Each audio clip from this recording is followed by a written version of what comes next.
Thanks. As we prepare for the return of cold weather, St. John's Ministries here in Green Bay is opening up its men's and women's shelters for the season. The shelter is community run and funded through donations.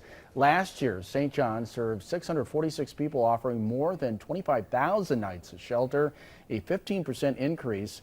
This season, the women's shelter has expanded their capacity by 20% from 58 to 70 people each night. The shelter is also looking to help house those who still need housing after the winter season, which wraps up at the end of April. We're going to be piloting something at the women's shelter this off-season from May 1st through October 31st to extend the shelter season, because we know that with the housing crisis being the way that it is, people need additional options beyond just the 6 months. In addition to a place to sleep, the shelter provides a cooked meal and access to warm, clean clothing.